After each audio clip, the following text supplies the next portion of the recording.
to the Potawatomi Sportsbook Postgame Show. Bet above the rest. Only at the Potawatomi Sportsbook, Milwaukee. After the last pitch, you've made the switch for 21 seasons. We'll hear from the manager, the players, and the highlights from the game.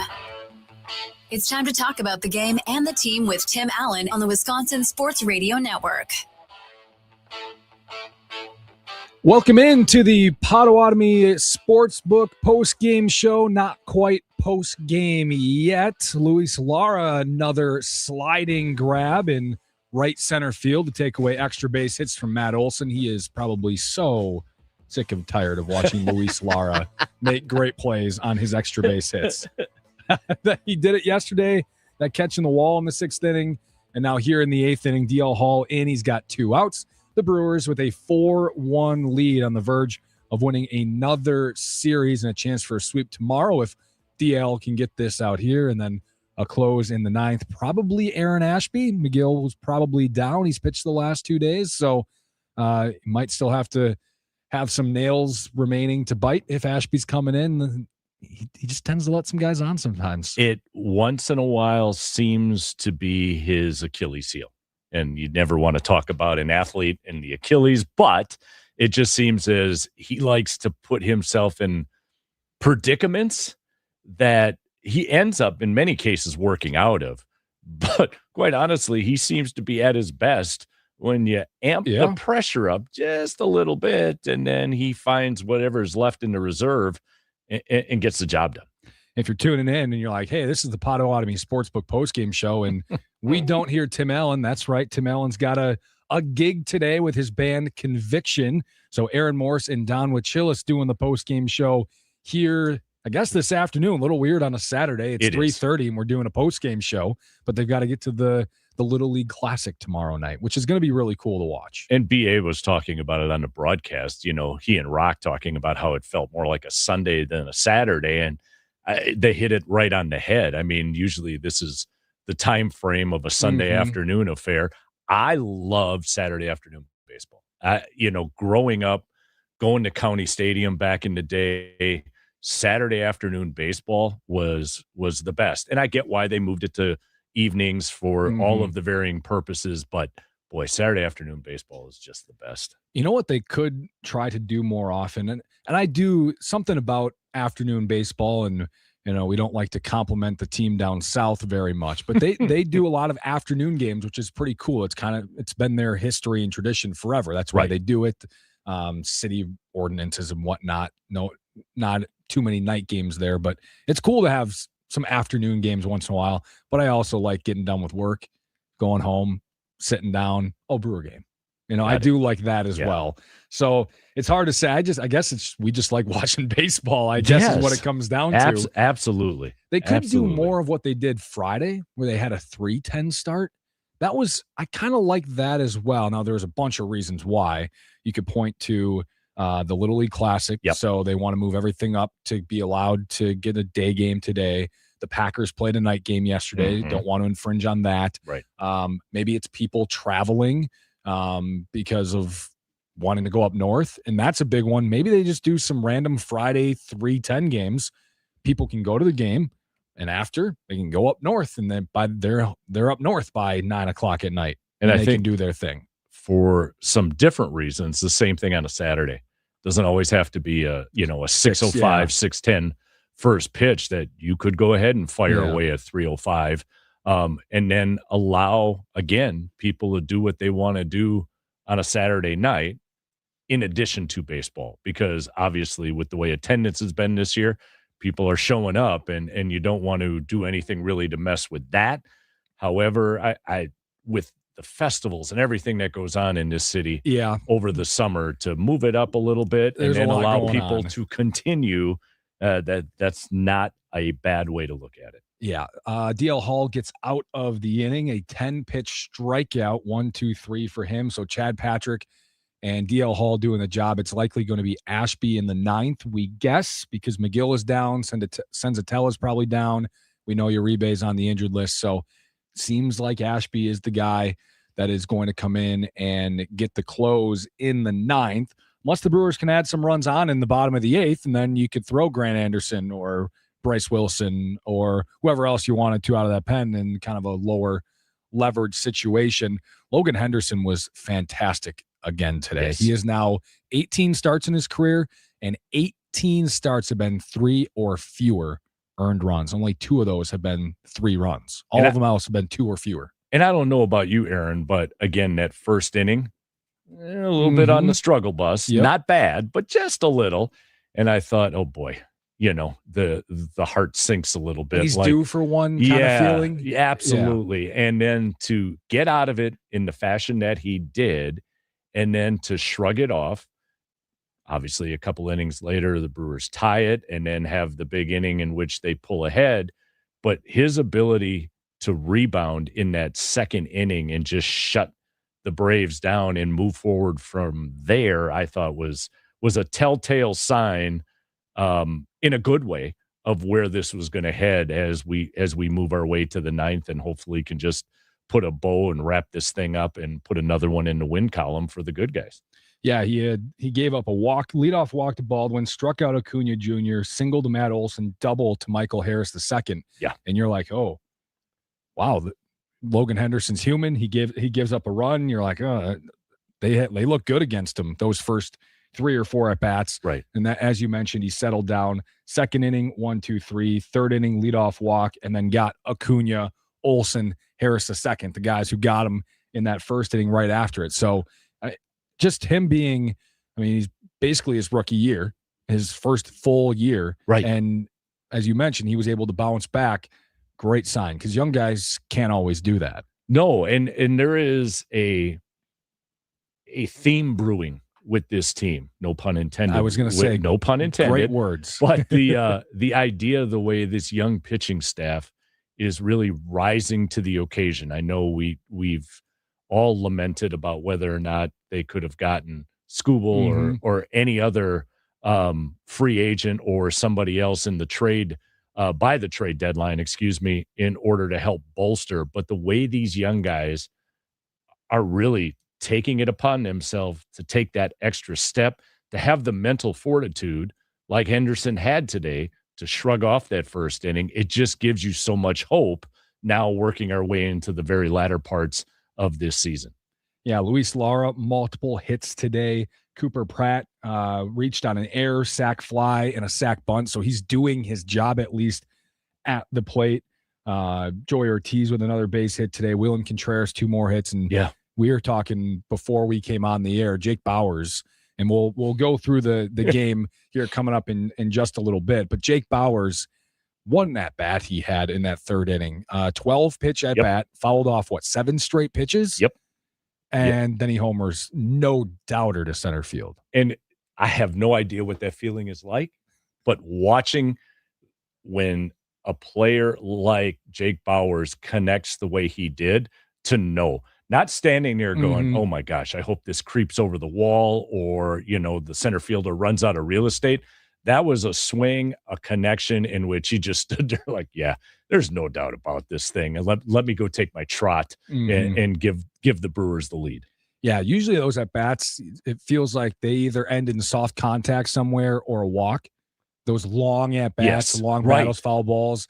It's not much exciting, and then you just say either it was a walk and, wow, what a really good at-bat to reach base, or then it's hit softly, wow, what a really good at-bat. Not what you wanted, but it was worked his pitch count. You don't really ever see the home run. At least it feels like the vibe of that isn't that you're going to see a home run after a long at bat like that. And the fact that not only did he, but the others in that inning, they took Perez 37 pitches to get out of that inning and really upped his pitch count to get him out of the game, I'm sure, way earlier than what the Braves would have hoped as far as starting pitching went, as distance goes, in trying to preserve the bullpen a little bit for tomorrow's game. Yeah. But that at bat, that 12 pitch at bat, which then led again to a 37 pitch inning, that's right now, we can just call it Brewer baseball. You can call it small ball, old school ball, classic ball, whatever you want. But for the immediacy, that's Brewer baseball right now. 4 pitch, 4 pitch, 4 pitch, 5 pitch, 12 pitch, 5 and 3 in that inning, that third inning. 3 is the least amount of pitches you see from a pitcher. That's usually going to result in some success. And Martin Perez dominated them earlier this year in Atlanta. He went 6 innings, 1 run, and they clearly adjusted this time. He only went 4 innings on 97 pitches. So they definitely adjusted, and now they're 3 outs away from winning a series against Atlanta. And you see why the Brewers lead the major leagues in pitches per batter per inning. Yeah. They're patient. They go about, fouling things off. Not every batter, Terang looked a little out of sorts early on today. So, let's not lump everybody into the same category, but there are so many players right now on this team that are patient and that are executing when it's not their pitch, just getting the bat on the ball, knocking it foul, live to see another pitch, another at bat, another day. Yeah, Bryce Terang, he has looked a little rough here in the month of August. 203 in August, clearly his worst month. He's coming off a month where he hit 309, so they need him to get back to being Bryce Terang. His OPS only 540, which you're not gonna. You need more from the guy who's hitting first or second in your lineup every single night, no matter if it's a lefty or a righty. You just alternate it depending on the hand. So Bryce Terang, they need him to get going, but other guys are getting going. Contreras is getting going again. Churio looks like he's figuring it out. Ortiz continues to hit. I don't know what has gotten into that guy. But I can't believe I never thought I'd get to a point where I'd want Joey Ortiz in a lineup. We were talking before we came on the air about the little idiosyncrasies, arm angle as far as a pitcher goes, or how they're hiding the baseball, or where their elbow is when they're at bat. And it's obvious not only the move to third base seems to have relaxed Joey Ortiz, but somebody in the lab made a correction, which now has allowed him to be kind of the offensive juggernaut that I'm with you. I don't think any of us thought he would be. And if I go back a month and a half ago, he was one of those guys I thought you could package to go get Skubal or someone else. And then the fire got ignited, and he's been on fire ever since. It's been impressive to watch. He's been he's been the best hitter in the National League by OPS since July 4th. How is that even possible? Joey Ortiz. Now you think back, like, was there some way we could have went to Potawatomi and put a couple of bucks on Joey Ortiz and then just sit back and plan the Hawaii trip now? Look how smart we are, right? Right? Yeah, absolutely. Yeah. It's Aaron Morris and Don Wachillis in on the Potawatomi Sportsbook postgame show today. Tim Allen's got a band gig with Conviction today, so he is off. He'll be back on the postgame show tomorrow. Brewers 3 outs away from a win over the Braves here this afternoon. Aaron Ashby in for the save. We'll see if he can get it done when we come back here from the Wisconsin Sports Radio Network studios, powered by the Potawatomi Sportsbook.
Well, we've got a classic Aaron Ashby experience going on here in the ninth inning. An infield single, a little dribbler up the middle, and there's 2 on, nobody out in a 3-run lead. Lane Thomas is pinch hitting. He is a right-handed hitter, lefty hitting specialist.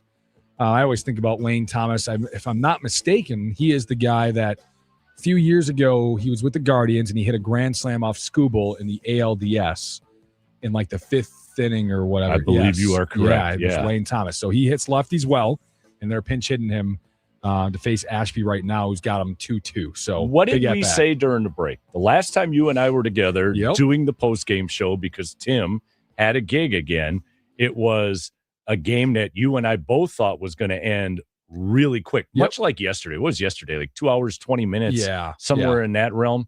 And all of a sudden, here we go again. We're like, man, we hope we don't have to go through something like that again. Thank you, Aaron Ashby, who's going to see if he can drag this out ever so long while we sit here waiting for it to come to a conclusion. Yeah, the game took about 45 minutes longer than we thought it would. Right. Yes. Yes, it did. Yes, it did. Ashby gets Lane Thomas to fly out, so Austin Riley is up to bat. So Ashby's got 8-9 here, needs 2 outs, and he's got a ground ball. Is this going to do it? And it is. Here we are. Ashby gets out of it. Double play. Austin Riley, Ashby with the save. Brewers win it 4-1, and they win a series over the Atlanta Braves. We have a couple more minutes here before we got to take a break at the top of the hour, and then we will definitely dive into this post game. We'll take your calls on the Nicolay Law Fan Talking text line, 414-677-1250. Text in, call in. Aaron Morse down with Chillis here on the Potawatomi Sportsbook postgame show. Tim Allen off today. He's got a gig with his band Conviction, and the Brewers win it 4-1. 2 really nice wins back-to-back here over a really good Braves team. And as you said, another series win. Yeah. So, yes, you want to see the Brewers go for the sweep. You always would love that to take place, especially in my mind. It erases then when you got swept against the Padres. It kind of evens things out. But knowing now, headed to the Little League Classic, you've got the series in your back pocket. I think the vibe on the plane will be a little bit different than it would have been had they lost today and you were vying for tomorrow's series victory, I'll call it that, going again to that Little League Classic. And if my math serves me correct, the Brewers are now 67-11 when scoring 4 or more runs in a game. And that's exactly what they did today. They hit the 4 mark. They win 4-1. When this team can put some runs on the board, the scales, again, are heavily tipped in their favor. Yeah, because their pitching is incredible. I mean, we talked about it already. Logan Henderson now has 18 career starts, and he hasn't allowed more than 3 earned runs in all 18 of them. Only twice has he given up even 3 earned runs in those starts. His ERA is now 2.60 this year. It's almost unbelievable. He's only one of 2 pitchers since 1893 to do that. How many times over the last few years prior to this little recent run that the Brewers have been on, that if we had a pitching staff that was 3-1, 3-2-5, you were feeling pretty confident. Well, now you've got what you just threw out there as Henderson's ERA. You got Miz at, 1.75, I think it is. The ERAs on this staff, and I'm still a firm believer in ERAs. I know there's other analytics out there, but I tend to just keep it basic and simple because that's what I understand, and that's ERA's batting average. Yeah. That's what I'm looking at. And the ERAs for this Brewer pitching staff, it's special right now from a group of guys, again, that are a little young when we think about where a veteran pitcher would have been, really helpful. But this crew, meaning the pitching staff, is showing us they really didn't need it, that they're pretty solid and they're mature enough to handle, again, like Henderson did in that first inning, the adversity that will come. And let's hope that kind of keeps playing itself out as we make our way to the playoffs. Mizorowski, 1.68. Harrison, 2.84. Logan Henderson, 2.6. Shane Drowan, 3.86. I feel like he's pitched better than 3.86, but if that's your 5th best starter, 3.86. Hello. Are you kidding me? Pretty darn good. So these guys are Chad Patrick's 3.30, and he's been split between starter and reliever. They've been incredible, and they have been pretty much. No, they have exceeded expectations for sure. I mean, Absolutely. by a mile. Absolutely. All right, we need to take a break. Top of the hour here on the Potawatomi Sportsbook postgame show.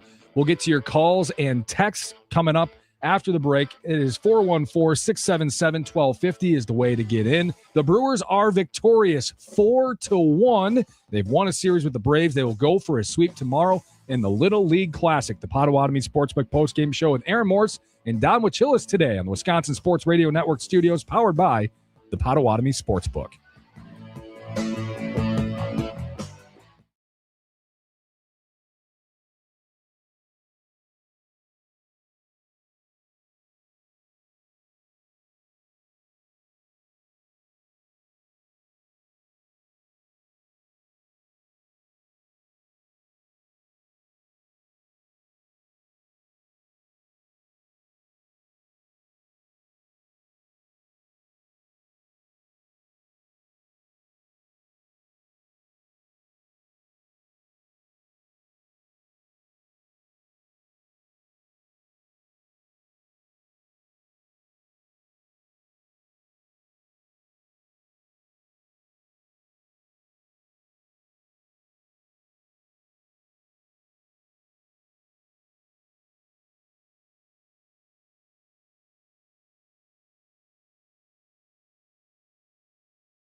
fans, the game is over.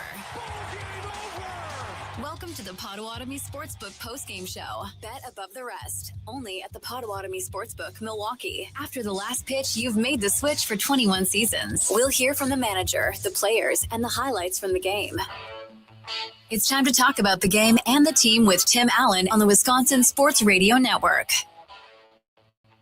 Well, the Brewers win 4-1 over the Atlanta Braves. They've won the series. They'll go for a sweep tomorrow night at Williamsport, the Little League Classic. No Tim Allen, though, today. He's got a gig with the band. So Aaron Morse and Don Wachillis here doing the post-game show this afternoon. Is it evening? When do you call it evening? It's 4 o'clock evening?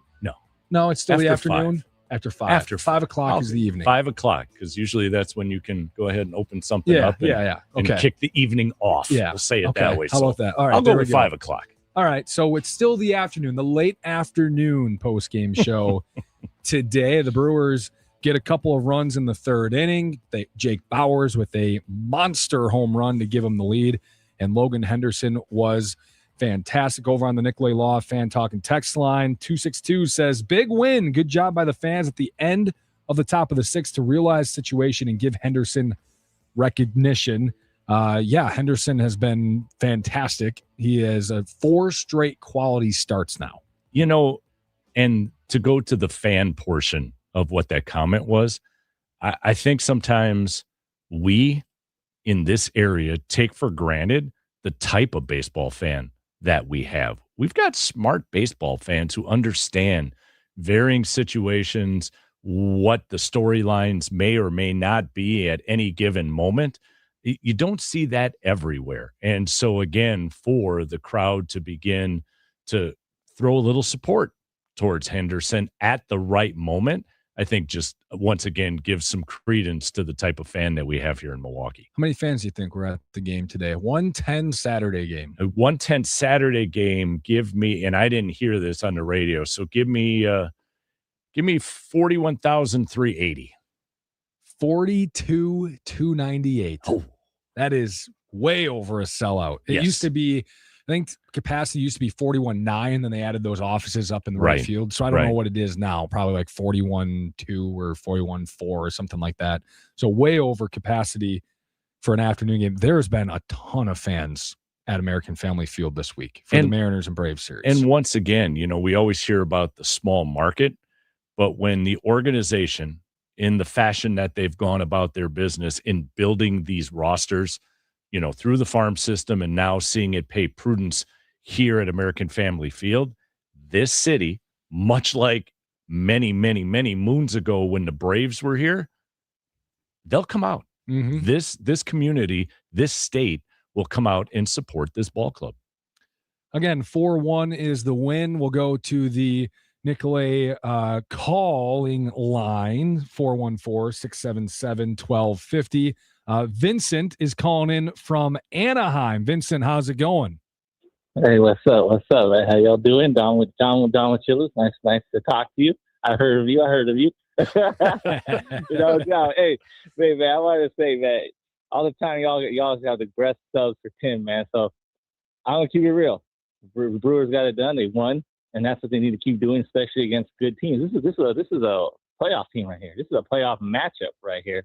Even though it's the regular season and maybe the Braves are not going all out, what's funny? The Dodgers already got put on notice. So I listened to the Dodger post game because I was driving home. And they're not even talking about the number 1 seed anymore. They're talking about the 2nd seed now. That was yesterday because the Brewers keep winning. So now I guess they won and then the Brewers beat the Braves. So they're just talking about the 2nd seed now. But, that's the Dodgers. They've proven it in the postseason. But so, the Brewers keep doing what they're doing. You beat all the teams, good or bad. And now, of course, that matchup, that heart attack matchup is going to be against the Cubs and all those weird, one series and then go away and then another series. So, but, that's good to see. And then Jake the Rake, man, he's doing his thing. And that's all that matters, man. Win or win's a win. No matter how ugly or how good looking, man. Just keep stacking up those W's. Vincent, before I let you go, it's now 6.5 the lead over the Cubs. Cubs playing tonight yet, late night in Seattle. What does the lead have to get to by the time they play each other on August 31st, so 8 days from now, what would the lead have to be for you to be like, these series kind of don't really matter, like the Brewers have this locked up? I think at least it got to be minimum 10.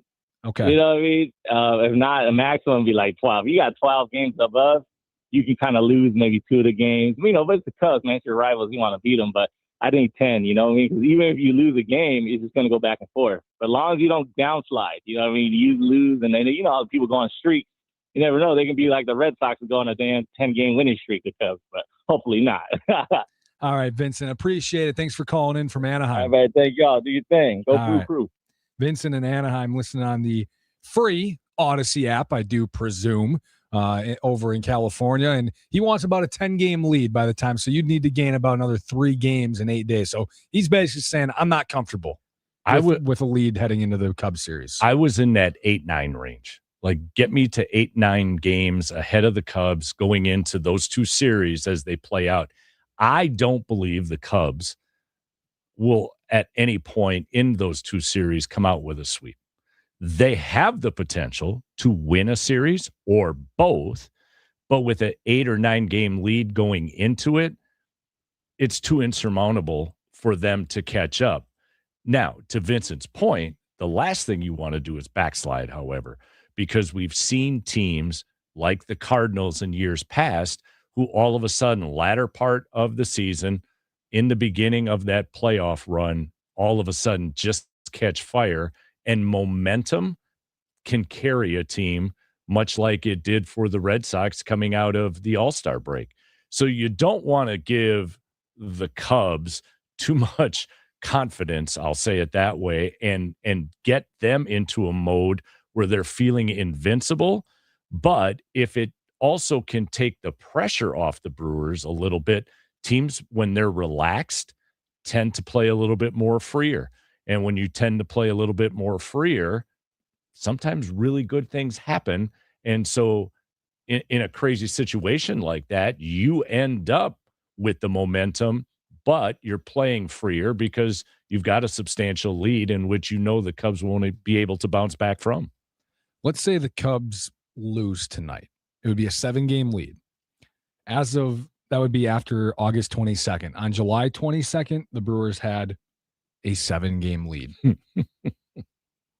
So in 1 month, if the Cubs lose tonight, the Brewers and Cubs would have gained no ground on each other.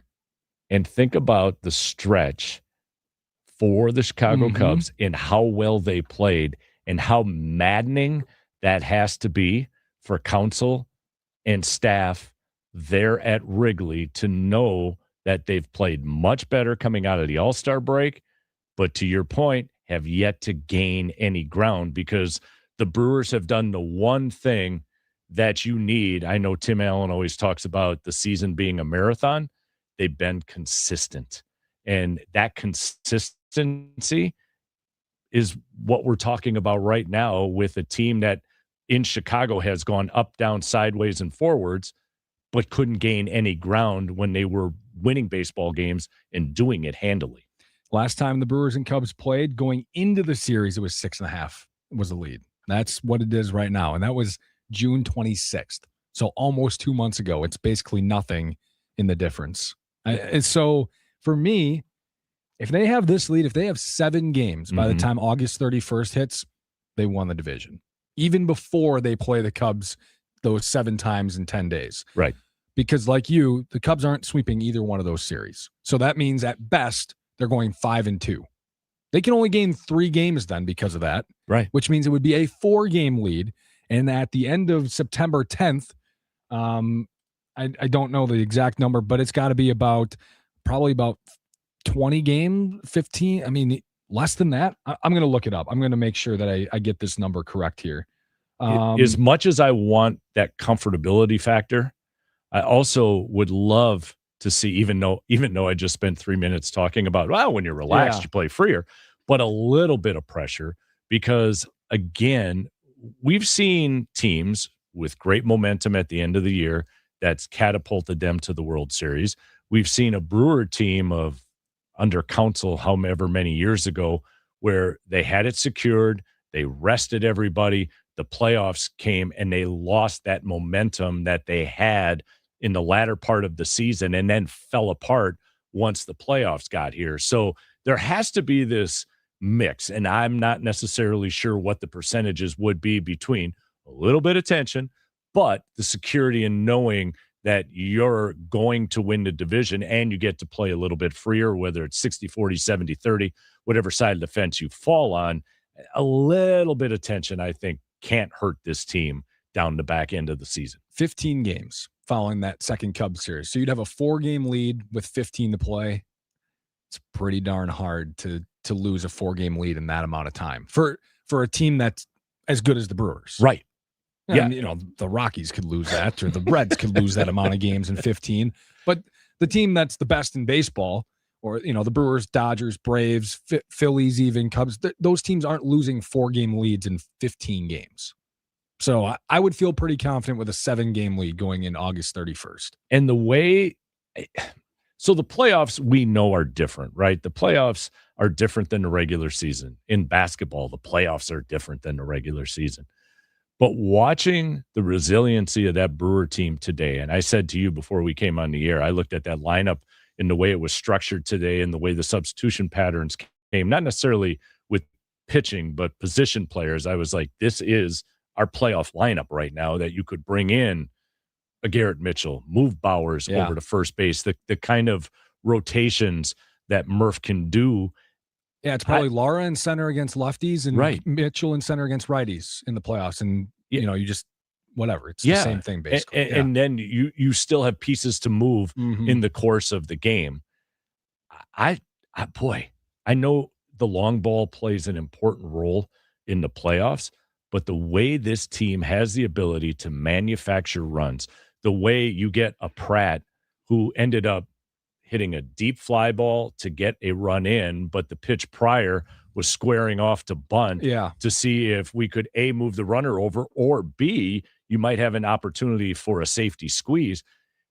Call it small ball, as I was saying earlier, call it old school, call it whatever you want to call it. I'm calling it Brewer baseball. And Brewer baseball is a formula in which a team that doesn't necessarily have the consistent long ball hitter can manufacture wins and propel themselves to where we are now, which is the best team in baseball. Harley in the VA chimes in on the Nicolay Law talk and text line. This pitching staff is World Series talent. It is. We talked about it, the ERAs of this group. 1.23. Miz is 1.68. Henderson 2.60, and Harrison's 2.83 off the top of my head.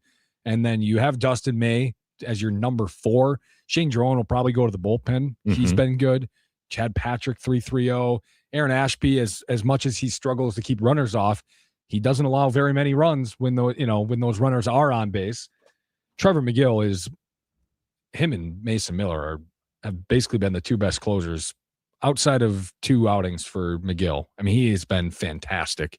And we know Abner Uribe, when he comes back, they're loaded. They don't even really have a bad pitcher on this staff right now. The only thing that would cause for me any sort of apprehension going into the postseason is, and I'm being sarcastic in how I'm phrasing this, but what's between the ears?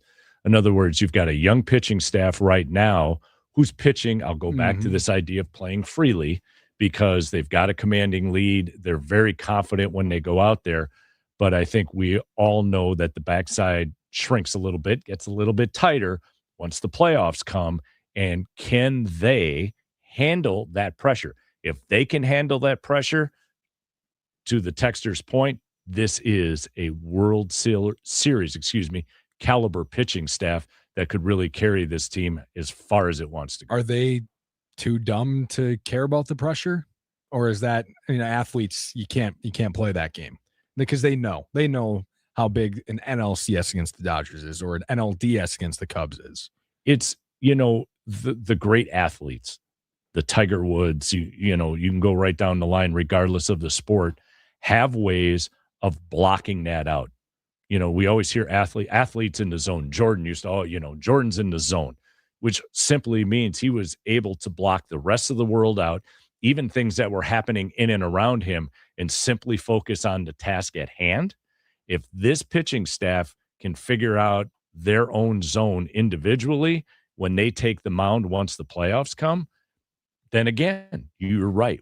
According to the texter, we have a World Series caliber pitching staff that can propel us. All right, let's look over at our Growth Law video stream. You can watch any of our shows, including the Potawatomi Sportsbook, on our Growth Law video stream. That's on X, YouTube, Facebook at WI Sports Radio. Injured Growth gets it. Boomhawk says, there you go, Ash. Shut me up. Talking about Aaron Ashby getting the save in the 9th inning, gave up 2 singles, both kind of soft contact dribblers, then was able to get out of it, a fly out in a double play, picks up the save. Also over there on the Growth Law video stream, Josh P. Vega says, we need a sweep for that tiebreaker tomorrow. You know, I was thinking about it. It's important, but now they're up 6 games on the Braves. And if they win tomorrow, it'd be 7. It'd be nice to be upset. Like, they don't need that tiebreaker if they're up 7. It's nice to have, but 7 games is a lot against a team you don't have any head-to-heads with. You don't have any head-to-heads with, so however. It might not matter. It may not. That's my point. But it might. It might. And it's the might that will always keep fans nervous, right? That you never know when something like that towards the latter end of the season could come back and really nip at your backside. The idea of, in this instance, taking care of business, getting the sweep, owning the tiebreaker, and putting something like that in your back pocket, I think is worthy. And when we're talking about a young team, anytime you can start putting some of those things like a tiebreaker in your back pocket, I think, again, it just helps boost the confidence level of this team that really, I don't know how much confidence level boosting they need, because they go out with a swagger mixed with a humility that I think is nothing short of impressive, and it's all the result of how Murph runs that organization.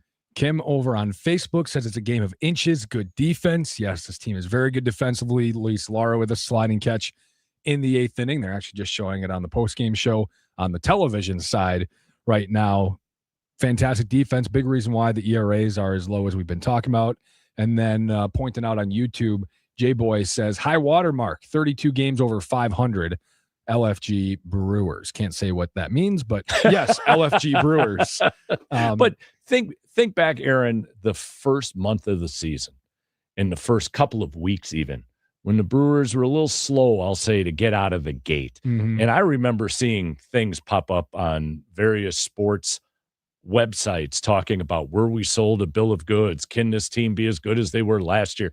Everybody getting worked up. Now, I agree with Tim Allen in the fact that every single game matters, much like tomorrow's matters in the fact that you can win that tiebreaker and call it a day. Every single game matters.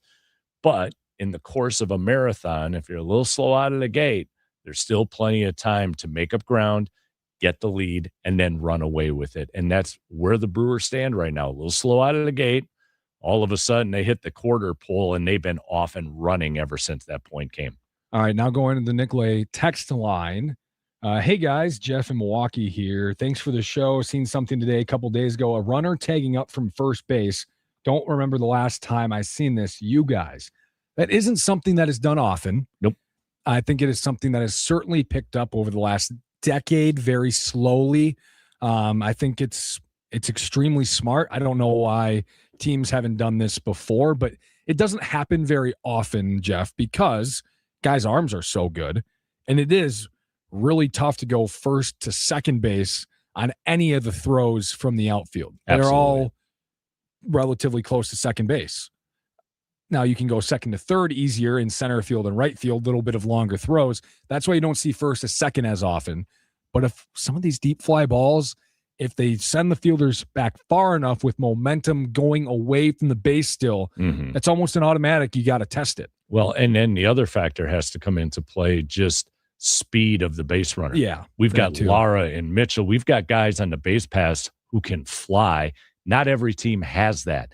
And so when the Brewers weren't doing it, I think some of that factored in as far as who was on the base path and what type of speed they possess. And now we've got this team that possesses a great deal of speed. So you have the ability, like you said, if you can get that fielder to go back a little bit and get their momentum going in the opposite direction, it gives you a better opportunity to go from first to second. Before we get to break real quick, Polish Pipe Bomb Jeff Orlowski. Got to say hi. He's listening. Oh, yeah. You know he's listening. He's listening. What's up, Pipe Bomb? We've had him on the post-game show a few times in the last couple of weeks as well, just to hang out for a half hour or so. Man. Yeah. 414-677-1250 is the number to text or call if you want to get in on the last 40 minutes of the Potawatomi Sportsbook post-game show here. No Tim Allen. He's got a band gig today. So it's Aaron Morris and Don Wachillis in. The Brewers win 4-1. We've got to hear from Pat Murphy yet in just a little bit. And we'll tell you about what happened, how the Brewers got those 4 runs, a little bit of a rewind of the game. The Brewers victorious. They win another series. They're going for a sweep tomorrow night in Williamsport. This is the Potawatomi Sportsbook post-game show live from the Wisconsin Sports Radio Network studios, powered by the Potawatomi Sportsbook.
Who gave the crew some breathing room? What play was it? It's time for the insurance run of the game. Brought to you by G2 Insurance, your friend in insurance. On the Potawatomi Sportsbook postgame show with Tim Allen on the Wisconsin Sports Radio Network.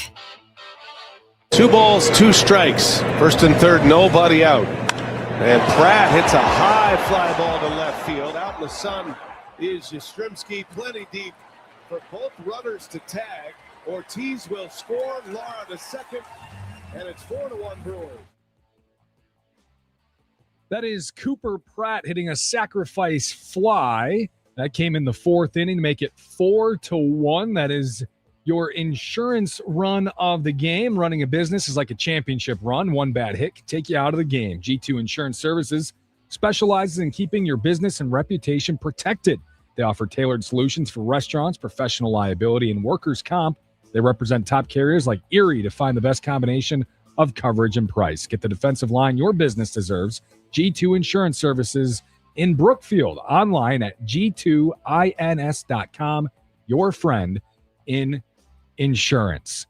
I think we could have went with the Bowers home run, but that was to give him the lead. The Pratt one was the insurance run and really nice to have. It was a good piece of hitting just to get it out there. And sometimes it's more difficult to do than to say. But he was able to just lift it deep enough. Yeah. Didn't need to go too far. As Joey Ortiz at third, so some speed, but he got it to the warning track and did his job nicely. Well, you get the sacrifice fly after that safety squeeze bunt attempt that we were talking about in the last segment. So you got 2 strikes on you. So not only are you trying to create a situation that you can get the run in, but you're just also trying to protect yourself at the plate to stay alive. And the way Pratt executed that, I thought was obviously, the best that we've saw as far as an insurance run goes, which is why you chose it, and rightfully so. And then while the game was going, Aaron, I sit and I look at what Pratt has done. I look at what Lara's doing. Lara now has 4 hits in this series from the right-hand side of the plate. And if my Google monster is correct, he only had 1 hit from the right side of the plate going into this series. Okay. That his damage has been done hitting on the opposite side, being the left-handed side. So we're watching Pratt and Lara come into their own, much like we watched Churio last year. From the beginning of the season to the end of the season, he was like night and day. Confidence, his ability to play the outfield, the whole 9 yards. And we're watching the same thing take place between Lara and Pratt, which is amazing to me that you have the best team in baseball and you've inserted 2 true rookies into your position spots of significance, center field and shortstop. We're not talking about what position can you hide somebody? I'm not quite sure. But when you're talking about the middle of the diamond and you've got 2 true rookies who are developing in front of our eyes and doing it well, I mean, it's another ingredient to what has been a very special season so far. I love just trivia questions in general. Sports trivia. I'm not good at any other trivia questions. I hate Jeopardy. this. I don't understand how people can answer those questions. But 414 says, since 2000, only 1 team has ever won a World Series when finishing dead last, hitting home runs as a team. Currently, the Brewers are dead last.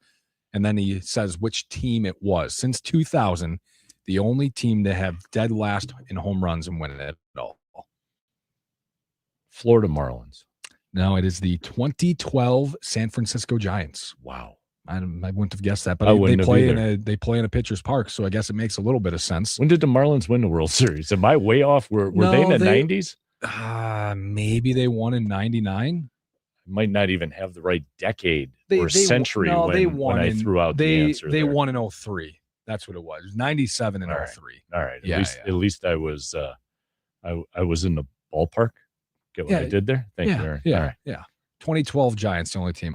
I think there is something to that statistic. I don't think that it means that you can't win the World Series just because you don't have power, but I think there absolutely is something to the statistic that when you get into the postseason, it's a lot harder to score runs. Yes. And the way that it's very easy to score runs is just by hitting over the wall, because you only need 1 of those hits to score a run instead of 2 or 3 hits if you're just not hitting a home run, if you're just singling. Well, think about the fact that since the 2000s, we've had one team that was dead last in home runs, which shows you that, yes, you can still win a World Series, by not going with the long ball, but it just makes life that much more incredibly difficult, as evident by the fact that the Giants were the only ones to do it.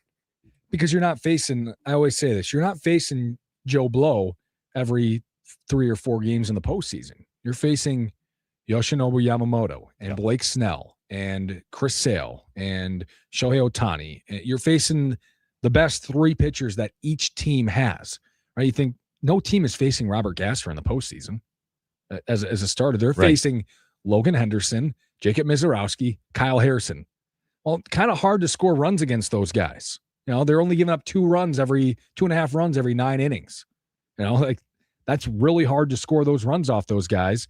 It's a little easier to score off of a Shane Drowan or a Robert Gasser, and those guys aren't going to be pitching at all, starting at all for the Brewers in the postseason. So it's going to be harder for those other teams too, but harder for every offense. And if you are a team like the Brewers who doesn't hit the long ball as frequently as maybe we would like, that's where really sometimes the heartbreak comes in, because of the 3 that you mentioned, coupled with what their ERA is right now, how well they're pitching, that they're not giving up a lot of runs, any runs really, during their start.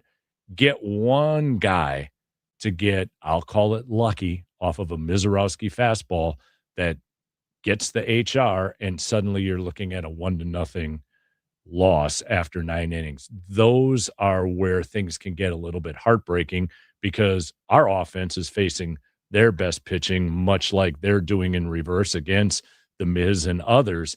That's where the long ball can kind of save you, because you just need 1 or 2 against pitching of that caliber to help get you the win, that you're not always going to have the ability to manufacture runs like we did today against Perez and have Perez throwing, 37 pitches in the 4th inning. That's not going to happen, because if we're in the playoffs, if we're talking about a 3, 5, or 7 game series, Perez is not going that deep as far as his pitch count goes. And I don't know if Perez would have even gotten to a Jake Bauers. We would have seen something much more situational taking place with the Braves management and seeing who they would have went to the bullpen to get. The game is just a little bit different once we get to playoff time. Yeah, you look at the Brewers just last year, game 2 against the Cubs, all 7 of their runs coming on home runs. And in game 5 of that series, all 3 of their runs coming on home runs, right? They're winning those games because they hit the homers. Then when they faced the Dodgers, well, they scored 1 run, 1 run, 1 run, and 1 run because they weren't hitting homers. That's the difference. They hit a couple of homers. Maybe they win 3-2 instead of losing 2-1, or win 4-3 instead of losing 3-1. In those games, a couple homers. I point back to when they lost to the Mets on the Pete Alonso home run. Mm-hmm. It was 0-0 going into the 8th inning, or 7th, and what it was 8th inning, right? And then they went back to back. Yep. Bauers and Frelick went back to back, and it was like, oh, instant offense. Right. Oh, and then the Mets 3-run homer in the 9th.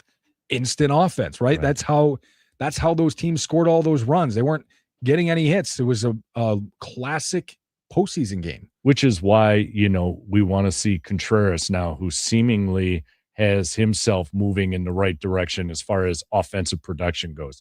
I don't think, maybe outside of the state of Wisconsin, Contreras gets the recognition he deserves from behind the plate. When you think about the teams of old that have been successful, like the Cardinals, you can go right down the line. The catching spot where there has been veteran leadership, someone who understands the game inside and out. I'll go back to when Miz was pitching in L.A. Remember, he had bases loaded. He gets himself out of the jam, but he goes to the slider as opposed to the fastball and absolutely confused everybody. Well, you'll even hear Miz say the reason behind it was Contreras. Contreras is like, let's get, they're setting up, they're timing your fastball right now, which to me is just unfathomable that you can time up something that's moving 103 miles an hour, but they were, and then goes to the slider and absolutely befuddled that team, and then they get the win. What William Contreras means to this ball club is exponentially just so important. Getting him going on offense to mix what he does defensively, that then he turns into the best catcher in baseball. The man is special. All right, we need to take a break. We will hear from Pat Murphy coming up after the break. We'll hear from him and something Murphy said before the game. Brandon Woodruff has a chance to pitch again this year. Who would have thought? So we'll talk about that as well. The Brewers win 4-1. It's the Potawatomi Sportsbook postgame show without Tim Allen. Aaron Morris, Don Wachillis filling in here on the Wisconsin Sports Radio Network studios, powered by the Potawatomi Sportsbook.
first two at-bats from Jake.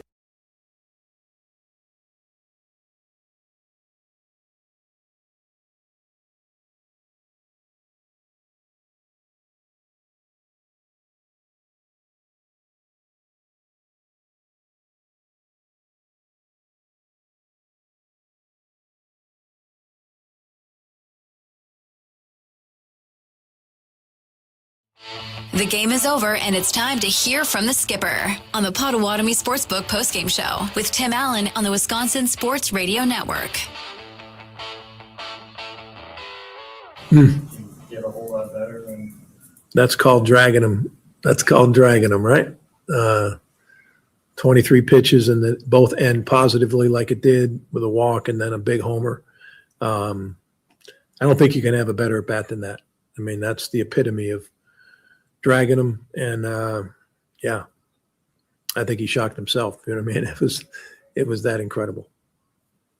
But you add 23 pitches to a pitcher in the first 3-4 innings. That's an extra inning for sure. Plus, just on one hitter with 2 positive results. So that was amazing, game-changing type stuff. You know, a lot of good performances today, and Lara was spectacular again defensively. Offensively, he did some big things. Pratt executed when he needed to. And pitching with, again, the bullpen with so many of our bullpen pieces down, the way DL Hall stepped up, Patrick stepped up, Ashby, of course, getting all the ground balls. But yeah, it was wonderful. Good team effort. That long, do you get a sense that it's leaning one way? Well, think about it. Like if you have a day, okay, you have 4 at bats. How many pitches are you going to generally see? Let's say 16. So if you can have a 12 pitch at bat, it's like having 3 at bats in one, and you're familiarizing yourself. Your timing's getting better. I always tell pitchers, when you're in that situation and you go deep in that at bat, 10, 11, 12 pitches, throw a purposeful ball. He's in swing mode. That's why it got to that. Throw a purposeful ball if you can, and see what happens. And if you walk him, it's not, but to give that guy that much look, I think, especially if you don't have lightning stuff, that kid Perez has had an unbelievable year. He's an unbelievable pitcher. He's had an unbelievable, career. But that's how you wear him down. Talked a lot about how one of the keys for Jake this year has been clearing his line, not getting down himself after at bats. Has that become more impressive? How long he's been able to maintain that, considering we've had a couple of players who noted that they've had stretches where they're trying too hard to play? Yeah, I mean, every major league player has so much, feels so much responsibility to perform and get results, and it's a dangerous thing when you don't get. I'm watching Yelich right now. Like, he hits 2 balls square today. If they're hits, it's a great day, but they're right to the guys. How can he change that? There's no way to change that. So those are left on left at bats. It's 200, and that's the nature of our game. It's hard to be above that and to keep grinding through it. And I think Jake has been through enough in his career that he's come into his own. He has a belief system now. He understands who he is, and he understands the other side of it, where you can get down on yourself when you don't do well right away. Now, didn't he have a 4 punch-out game the other day? I think he did, didn't he?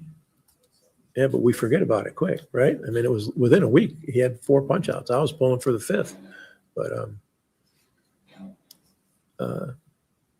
just so Churio wouldn't be alone. Remember? He had one last year. But yeah. He threw the ball great. You can't just dominate like he has every time, just like Miz didn't dominate. But 6 innings against an offense like this, and keep them intact the way he did, pitch like he did in the first inning and get out of it. Yeah, he didn't have his good stuff. He didn't have his good tempo. His tempo wasn't great. He was behind in the count much more than usual.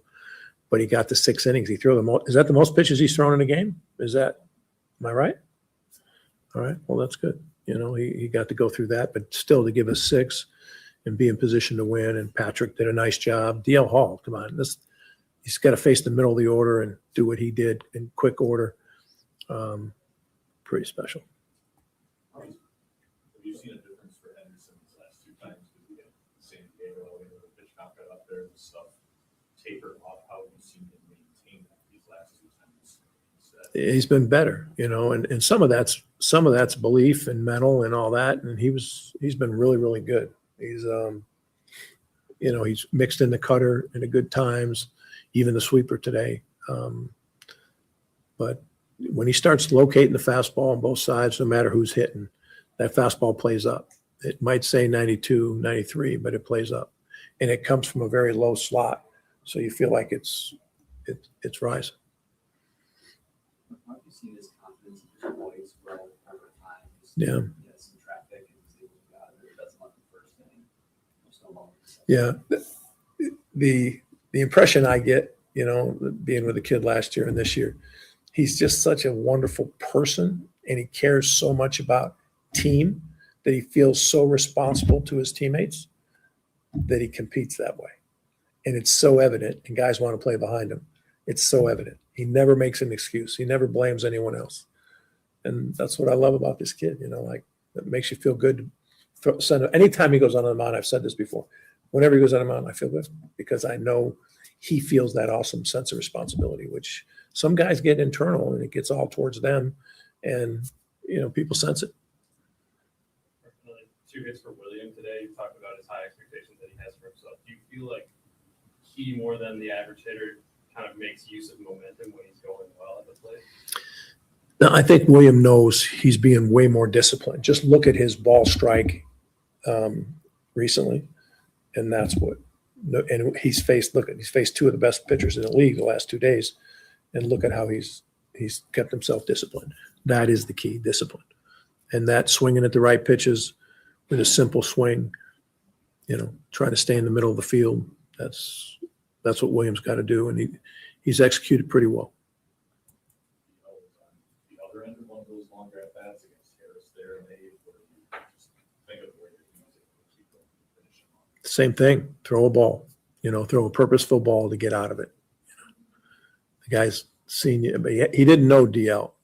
So that's the other advantage we had. He heard what he threw, but DL is.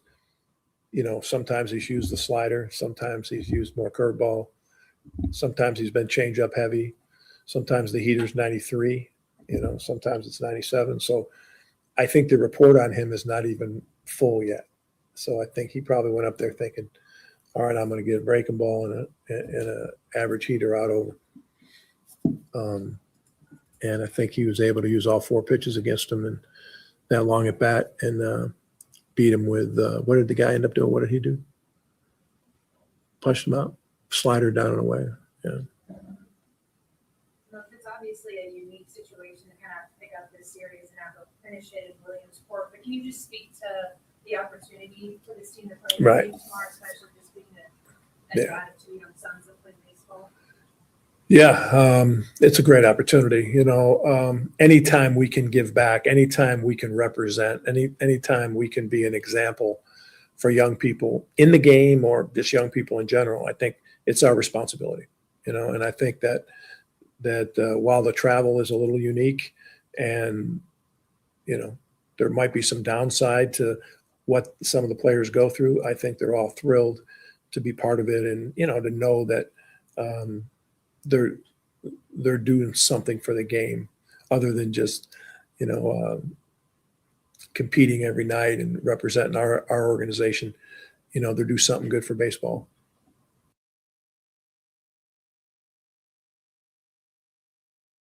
That's our cue. Pat Murphy is completed with his post-game conversation there with the assembled media. And it's basically time for us to be done here on the Potawatomi Sportsbook postgame show. We've had a great time. I shouldn't speak for you. I mean, maybe I had a wonderful time. No, maybe you had an listen. awful It was time. a great time hanging out, and it's a great time always when the Brewers win. It makes the show go that much quicker, and it's that much more fun. Yeah, they are now a high water mark, 32 games over 500. It is a 6.5 game lead on the Cubs. They play late night tonight in Seattle. 81-49, the best record in baseball by 2.5 games. It's just fun to keep saying it. You could spend 2 hours just saying that. Yep. Because it just brings a smile to your face. I mean, there's no other way to look at it. All right, tomorrow, 6 o'clock start. They're on ESPN, National Game Little League Classic. Tim Allen and Evan Heffelfinger will have the leadoff show for you at 5 o'clock. Those two will also have the post game for you after the game. So stick around for that after the last pitch. You make the switch. As always, here on the Wisconsin Sports Radio Network. For Don Wachillis, I'm Aaron Morse. Thanks for joining us. Brewers win 4-1, 7-2 since getting swept by the Padres. We've been live from the Wisconsin Sports Radio Network studios, powered by the Potawatomi Sportsbook.